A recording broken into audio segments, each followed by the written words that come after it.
Fran Berry is back to preview day 2 of Irish Champions Weekend as the roadshow goes to the Curragh on Sunday for a fabulous card, Fran. 4 Group 1s, and we'll take them in chronological order, starting with the Derringstown Stud Flying 5 Stakes, Group 1 over 5 at 255. And what a fantastic renewal. We've got last year's winner, Glass Slippers. We've got the Nunthorpe winner, Winter Power, the Nunthorpe third Dragon Symbol. There isn't many missing from the 5 furlong division here, is there? There's not been in a cracking race, and more than justifies the reasoning behind upgrading to Group 1 status about 3 or 4 years ago, and it's really built in the last couple of years. And as you said, where do you start with this field? They're all there. Glass Slippers, great winner last year for Kevin Ryan. She went on, of course, to win at the Breeders' Cup, and you've Winter Power, on a stiff for 5 furlongs. Now, what we've seen at Nunthorpe, Dragon Symbol, of course, lost to Commonwealth Cup on that occasion, and Munista, who's an interesting one for the home team. Tactically, this is fascinating. I mean, Winter Power, we know how much speed she's got, and it played to her strengths the way the Nunthorpe was run. Do you think this race will play to her strengths, or is there a little bit of a concern over the stiffer track? You're dealing with a totally different scenario from York and even Newmarket, where she won early in the year. It's the Curragh is so stiff in comparison, and particularly last furlong, you're racing uphill. It's a steady, gradual climb that can be quite tiring.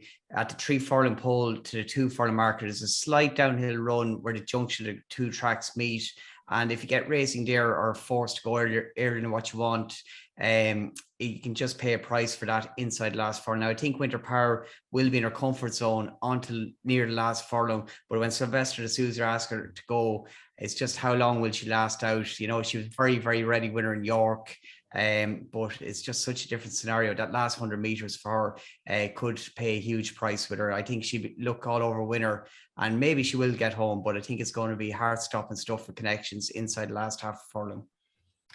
Dragon Symbol's been a bit unlucky, hasn't he? He's been demoted in a Group 1. He ran a cracking race in the July Cup, another good race in the Nunthorpe. Archie Watson's trying to find the key to him. Now, a fast run 5 furlongs on a stiff track like the Curragh could be ideal.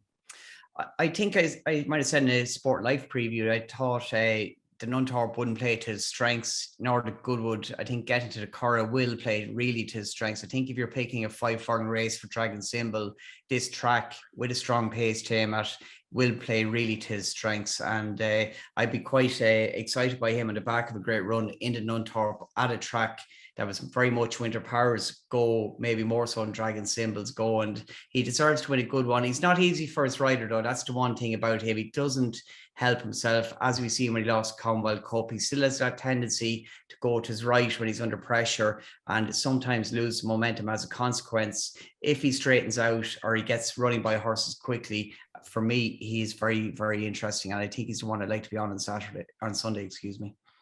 Okay, well, you've answered my next question. So I was just going to run through the odds. Sky Bet odds: 2-1 Winter Power, 5-2 Glass Slippers, 3-1 Dragon Symbol, 8-1 bar the rest. So it is Dragon Symbol that you'd side with.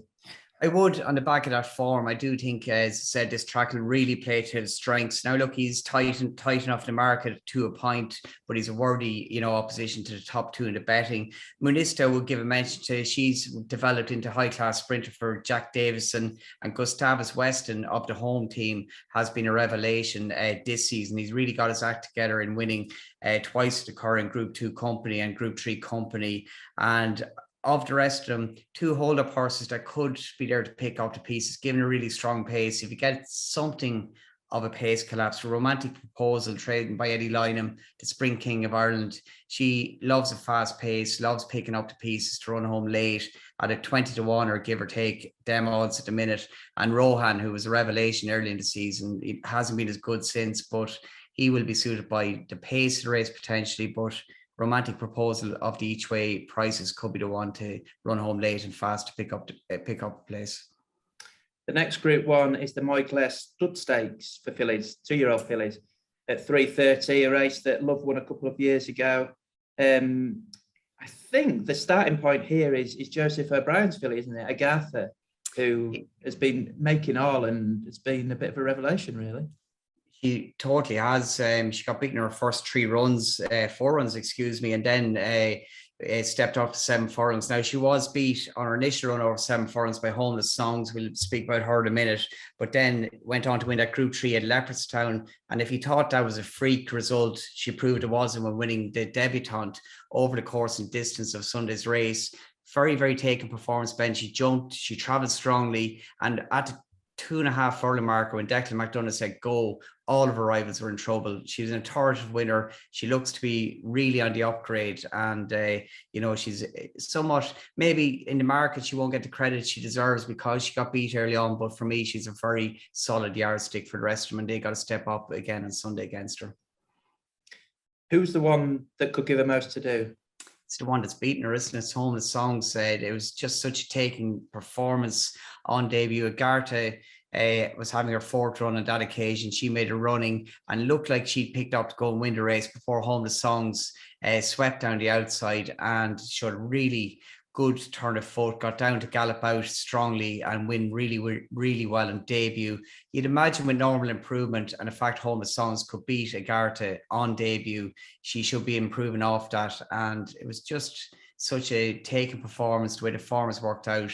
Homeless Songs for me is definitely the one that could step up from the once race type of filly. Guard Godillo, trained by Ger Lyons, was a really good winner over the course and distance, really heavily backed in debut, well touted, just got beat, but made no mistake on her second start. Of them 3, they're definitely 3 high-class fillies that could be anything. I would give a mention to Prettiest and the likes of Discoveries and Sunset Shiraz. Outside of them, they're solid fillies who on a day could potentially win, but I don't think they've got the improvement of them top 3 in the betting: Agartha, Homeless Songs and Gargadillo. But Homeless Songs for me is the one I'm really excited by.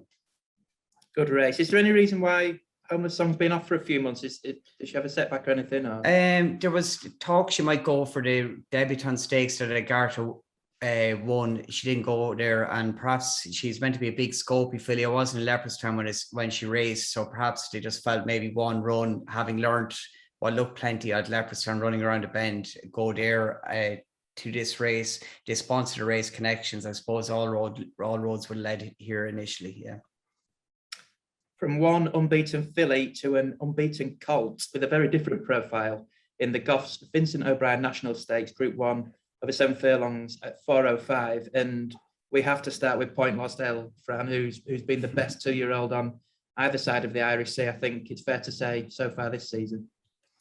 He has, and I'm top of that fan club, Ben. I really rate this horse. I love the way he goes through a race. I was at the Curragh when he won in debut, and the way he went through the last 2 furlongs, his rider on that occasion, Shamie Heffernan, couldn't pull him up. There's a dead end furlong and a half after winning line at the Curragh, and he went right down to whiteboards, galloping out strongly. He won the Chesham on ground that wouldn't have really suited him, but he showed a gritty attitude when winning at Royal Ascot, beating Reach for the Moon, who is now the big English hope for next year's Derby, of course, having won at Sandown. And look, he's had 2 softer races, if you like, when winning at Leopardstown and winning at the Curragh in the Futurity Stakes, but it's the manner in which he does it. It's just he gets out there, its riders get him really into top gear the last 2.5 furlongs, and he puts the race to bed, and the further he goes, the better he is. I've no doubt he's going to be far better than mile plus, but his class is getting him home over 7 furlongs, and I think with a positive ride again on Sunday, he's going to take a lot of beating. Really exciting colt, isn't he?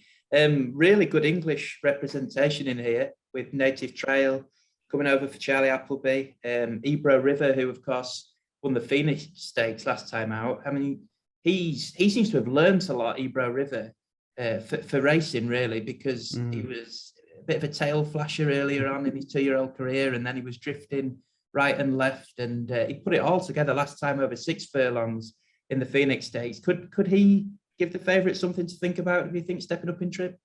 Be interesting. He's not an easy ride, and I thought Shane Foley was exceptional on him in the Curragh, in that there was a stand-side bias. He dived straight away out of gates to get that stand-side rail, and that seemed to help him. Now, he did show a tendency to hang out to the middle of the track, going to the furlong pole, but once Shane got stuck into him and once joined by rivals, he was actually strong at the line. I think 7 furlongs would suit him well, but just given his tendency to hang and not be the easiest ride, I don't know how Connections will play with him on Sunday, but at least we have a Group 1 winner in here in the race to test the rest of the field. Yeah, he's going to be a good marker, isn't he, for Point Lonsdale's progression, if nothing else. Perhaps the best English challenger might be Native Trail, because I thought he beat a good horse in Masekela last time at Newmarket, and he's suitably lightly raced, isn't he, with just 2 starts? He is, and that form got a boost, of course, Masekela winning at Newbury subsequent to this run. And a lot to like about the performance of Native Trail. He travelled really well through the race under William Buick on that occasion, and had to make its ground go and challenge the eventual third Dehab up the middle of the track. And once he got the better of him, he was challenged by the eventual second and found a little bit more for pressure. Charlie Appleby, he won this race a couple of years ago at Pinatubo. He's brought some of his better 2-year-olds over to race in national stakes, and the fact he's bringing him here on Sunday, he must think he's right up there at the best of them. Good race, but I think all about Point Lonsdale really in the national stakes. The last Group 1, but not the least, the Coma Group International Irish St Ledger at 4:40, and we've got the Skybet Ebor winner Sonny Boy Liston in here for Johnny Murtagh, and a couple of interesting horses for Joseph O'Brien, Twilight Payment, who bounced back to winning form last time, Baron Samedi, and we haven't even got to the filly who's won this race for the last 2 years, Search for a Song, who's 4th in the betting. That just shows you that this is a good renewal. It's a great renewal, and great to see such a amount of runners in the St. Ledger. 14 declared. It gives us plenty of each way angles to have a look at. Search for a Song, I thought she was gone last year coming to this race. She lost her form a bit. Connections have tried shorter distances with her. Now they've done that this year a little bit. On her last start, she ran in Group 1 company at the Curragh. She didn't show up at all. But Dermot Wells seems to have an knack of peaking her for this race. She was very good in the last 2 years, and I wouldn't rule her out, but I wouldn't be confident about her. Happy to watch her for all that she is. Has a fantastic track record. Twilight Payment, Melbourne Cup winner, really good winner when last seen of the St. Ledger trial. And Sonny Boy Liston, who was ultra tough in the Ebor when staying on strongly to win, giving Johnny Murtagh a big day. Of the rest of them, I'm very keen though on the other Joseph Bryan trained runner, Baron Samedi. I think he, for me, is an improving horse. He got beaten in Tremor off 65 last year in a handicap, and done nothing but win afterwards. And he obviously went on and won the Belmont Gold Cup under John Velasquez 2 starts ago. Ran extremely well. That was 2 miles. He ran extremely well in the Grand Prix de Saint Cloud when finishing 5th to Broome, not beaten too far in a slowly run race where the pace held up. He's been given a break since. I think 1.6 miles around the Curragh will really play to his strengths. Big opportunity for rider Dylan Brown McMonigal, young apprentice, getting a ride like this in the Classic. He knows the horse well. I was just going to say, it's a huge day for him, isn't it? He won't have ridden a Group 1 winner yet, will he? No, and it's something that Joseph O'Brien has done with Shane Cross in the past. Obviously, pretty gorgeous, winning the Fillies Mile last year. He would have rode the Ledger winner if COVID hadn't interfered with him not going over to ride him on that occasion. And it's typical of the O'Brien operation, the way he gives riders the opportunity. Huge chance from a highly talented rider. And I do like Baron Samedi. I think he's more unexposed, and there's more to come from him on the back of that win in New York. Right then, Fran, we'll finish up with a roundup of the best of the rest. And I guess the Blandford Stakes, the Group 2 headlines the best of the rest, with very much a Group 1 filly in there in Love. Yeah, and a Group 1 winner, of course, in Thundering Knights, who won the Pretty Polly at the Curragh on Derby weekend in June. Love, the jury is definitely out for me on her. I know her form maybe has taken knocks since last year, but she's not racing with the same enthusiasm off the bridle as she has done last season, and even at Royal Ascot when she made a great comeback start to her 2021 campaign. She's shown a tendency to hang badly to her right under pressure at Ascot, and again at York when she was no match for Mishriff, of course, in the Juddmonte International. And the jury is out for me with Love, and I'm like Thundering Knights. I like the way she's so good around the track at the Curragh. She's a big player, but keep an eye out for Le Petit Coco, trained by Paddy Toomey. Fast improving filly, facile winner of a Group 3 at Cork when last seen over 1.5 miles. A little bit of drop of rain will play to her strengths, Ben, but she's going the right way. And have you any other horses to look out for on the card, Fran? Yeah, look, we're dealing with a couple of handicaps in a sales race for 2-year-olds afterwards. In the last race, a really competitive 10 furlong handicap, there was a 3-year-old I was waiting for all week called Crystal Black, trained by Dermot Wild, lightweight, 8 stone, 8 pounds. A very good run to Cambridgeshire over a mile, would relish to step up and trip. Unfortunately, he's been drawn and stalled 29 at the Curragh, which over a mile and a quarter is nearly game over. It sounds bad, that. It's not good. So between now and Sunday, we'll be digging down through them handicaps and see what comes out. I won't be dismissing him just yet, but stall 29 is a big handicap for any horse, and it's not going to be easy. But for me, Crystal Black is very interesting in a wide open handicap. Great stuff. Thanks very much to Fran, and make sure you check out sportinglife.com this weekend for Fran's views on the website for both Leopardstown and the Curragh.